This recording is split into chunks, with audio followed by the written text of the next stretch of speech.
మహానాడు కార్యక్రమం పెట్టుకుంది.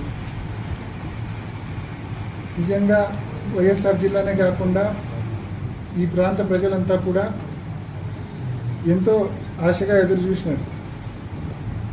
కడపలో మహానాడు పెట్టారు. రాయలసీమకు అనేక పరిశ్రమల గురించి, రాయలసీమ అభివృద్ధి గురించి ఈ ప్రభుత్వం, ఈ ముఖ్యమంత్రి మాట్లాడతాడని చెప్పి చాలామంది ఆశగా చూశారు. కానీ ఈ 2 రోజుల మహానాడు తీరు ఒక్కసారి చూస్తే ఆత్మస్తుతి, పరనింద. ఇంతకు మించి ఈ 2 రోజుల మహానాడులో ఏ ఒక్కరికైనా ఇంతకు మించి ఏమైనా కనిపించిందా అని చెప్పి నేను అడుగుతా ఉన్నా. కేవలం 100 కోట్ల రూపాయలు వ్యయం చేసి భారీ సెట్టింగులు వేసి మహానాడు పేరుతో దట్టు వైఎస్ఆర్ జిల్లాలో, కడప జిల్లాలో కడప గడ్డకు వచ్చి జగన్మోహన్ రెడ్డి గారికి తిట్టామన్న ఒక పైశాచిక ఆనందం కోసం 100 కోట్ల రూపాయలు మీరు వెచ్చించడం జరిగింది. ఈరోజు బాగానే ఉంటుంది మీకు. నిన్న మాట్లాడుతూ ఉన్నారు చంద్రబాబు నాయుడు గారు.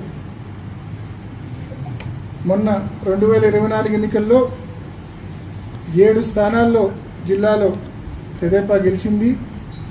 కష్టపడితే మరో 3 స్థానాల్లో కూడా గెలుస్తాం వచ్చే ఎన్నికల్లో అని చెప్పి.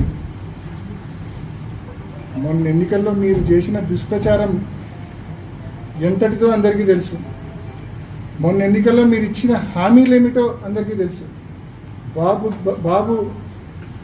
బాబు గ్యారంటీ, బాబు షూరిటీ, భవిష్యత్తు గ్యారంటీ పేరుతో మీరు ఇచ్చిన సూపర్ 6లు, సూపర్ 7లు స్పష్టంగా ప్రతి ఇంటికి మీ సంతకంతో మీరు మేనిఫెస్టో ఇచ్చారు. మేనిఫెస్టో ఇచ్చి 18 ఏళ్ళు దాటితే చాలు ప్రతి మహిళకు 18,000 రూపాయలు ప్రతి ఏడాది ఇస్తామన్నారు, హ్యాండ్ ఇచ్చారు. ఉచిత బస్ అన్నారు, హ్యాండ్ ఇచ్చారు. ఎంతమంది పిల్లలు ఉంటే అంతమందికి అమ్మఒడి అన్నారు, హ్యాండ్ ఇచ్చారు. 20,000 రూపాయల రైతు భరోసా ప్రతి ఏడాది ఇస్తామన్నారు, హ్యాండ్ ఇచ్చారు. 50 ఏళ్లకే పెన్షన్ ఇస్తామన్నారు, అది హ్యాండ్ ఇచ్చారు. 20 లక్షల ఉద్యోగాలు లేకుంటే నిరుద్యోగ వృత్తి అన్నారు, అది హ్యాండ్ ఇచ్చారు. ఇది మీ ట్రాక్ రికార్డ్ సంవత్సరం రోజుల్లో. ఈసారి ఎన్నికలు వస్తే 10కి 10 కాదు కదా. మీ స్థానంతో సహా ఏ ఒక్క చోట తెలుగుదేశం పార్టీ చేతికి చిక్కది ఈసారి ఎన్నికలు వస్తే. అటువంటి దయనీయమైన పరిస్థితుల్లో ఇవాళ తెలుగుదేశం పార్టీ ఉంది. అటువంటి దయనీయమైన పరిస్థితులు ఇవాళ తెలుగుదేశం పార్టీ ఉంది. సంవత్సరం రోజులకే ప్రజల నమ్మకాన్ని కోల్పోయినారు మీరు. రైతులు, మహిళలు, విద్యార్థులు ఆరోగ్యశ్రీ గాలికి వదిలేసినారు, ఫీజు రీయింబర్స్మెంట్ గాలికి వదిలేసినారు. ఒక్కటంటే ఒక్క పథకం జగన్మోహన్ రెడ్డి గారు అమలు చేసిన పథకాలు కానీ, పోనీ ఎన్నికలప్పుడు మీరు హామీ ఇచ్చిన పథకాలు కానీ ఏ ఒక్కటి కూడా అమల్లోకి రాని పరిస్థితి. ఈరోజు మీ ట్రాక్ రికార్డ్ ఎంత ఘోరంగా ఉందంటే ప్రజలు ఇప్పటికే మోసపోయాము, కానీ ఏం చేయగలము, మోసపోయాము తప్ప ఇంకేం చేయగలము, టైం కోసం వెయిట్ చేయడం తప్ప ఇంకేమీ చేయలేమన్న భావనతో ప్రజలు ఉన్నారు. కాబట్టి లెక్క పెట్టుకోండి మీ రోజులు. టైం వచ్చినప్పుడు మీకు ఎంత బలమైన దెబ్బ ప్రజలు కొడతారంటే మళ్ళీ లేవలేని విధంగా ప్రజలు దెబ్బ కొడతారనే విషయాన్ని తెలుగుదేశం పార్టీకి, చంద్రబాబు నాయుడు గారికి తెలియజేస్తూ ఉన్నాం. మరి మహానాడు సందర్భంగా నిజంగా సభ్యత మర్చిపోయి, మనుషులం అనేది కూడా మర్చిపోయి ఇవాళ పులివెందల్లో వాళ్ళు చేస్తూ ఉంది.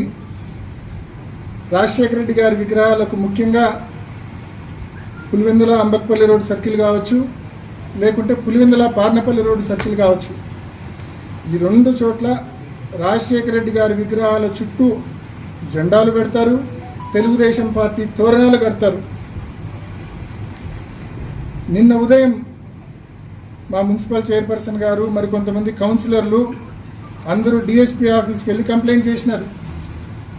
ఇది కరెక్ట్ కాదు, రాజశేఖర రెడ్డి గారి విగ్రహం చుట్టూ ఈ మాదిరి తోరణాలు కట్టడం కరెక్ట్ కాదు. ముఖ్యంగా ఆ రెండు సర్కిల్స్లో మరీ అభ్యంతరకరంగా ఉంది. ప్రజలు, అదేవిధంగా వైసీపీ నాయకులు, కార్యకర్తలు ప్రతి ఒక్కరి మనోభావాలు దెబ్బతింటా ఉన్నాయి. దయచేసి ఆ 2 సర్కిల్స్లో ఏదైతే ఆయన విగ్రహం చుట్టూ తోరణాలు కట్టారో జెండాలు పాతారో అవి కరెక్ట్ చేయండి, అవి తీసేయండి అని చెప్పి నిన్న ఉదయం కోరారు. పట్టనట్లు అంటనట్లు పోలీసులేమో కమిషనర్ మీద, కమిషనర్ ఏమో పోలీసుల మీద, ఒకరి మీద ఒకరు, ఏ ఒక్కరు ఫీల్డ్కి వచ్చి దాన్ని సెటరేట్ చేసే పరిస్థితి తీసుకొని రాలేదు.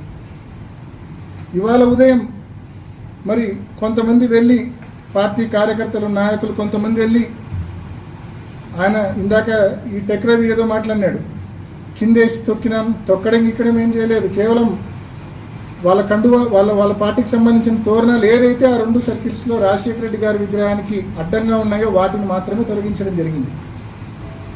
అవి తొలగించితే ఒకరోజు వెయిట్ చేసినాం, రెస్పాండ్ కావాలా అధికారులు కానీ తెలుగుదేశం నాయకులు కానీ రెస్పాండ్ కావాలా, వాళ్ళు మనుషులే పాపం పొరపాటున కట్టింటారులే, తెలిసి తెలియక ఎవరో పొరపాటున కట్టింటారు, వాళ్ళ నాయకత్వానికి తెలిస్తే వాళ్ళే మందలిచ్చి తీయిస్తారులే అని చెప్పి ఒక రోజు పాటు వెయిట్ చేసినాం.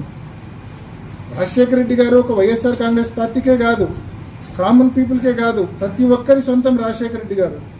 ఆయన ఈ ప్రాంతంలో ప్రతి ఒక్కరి గుండెల్లో ఒక ఎమోషన్ రాజశేఖర రెడ్డి గారు.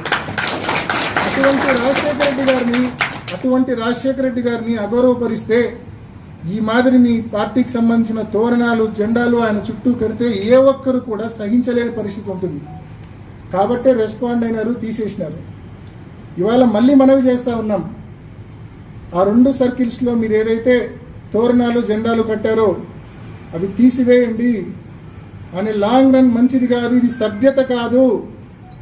మళ్ళా మీరు ఇందాక ప్రెస్ మీట్ పెట్టి నీతులు మాట్లాడుతూ ఉన్నారు. హాయ్ హలో, నేను మహేష్ విట. Please do subscribe to Proddatur news. ప్రొద్దుటూరులో జరిగే ప్రతి అప్డేటు ఎప్పటికప్పుడు మీరు చూడాలనుకుంటే ప్రొద్దుటూరు న్యూస్ అనే యూట్యూబ్ ఛానల్కి సబ్స్క్రైబ్ అవ్వండి.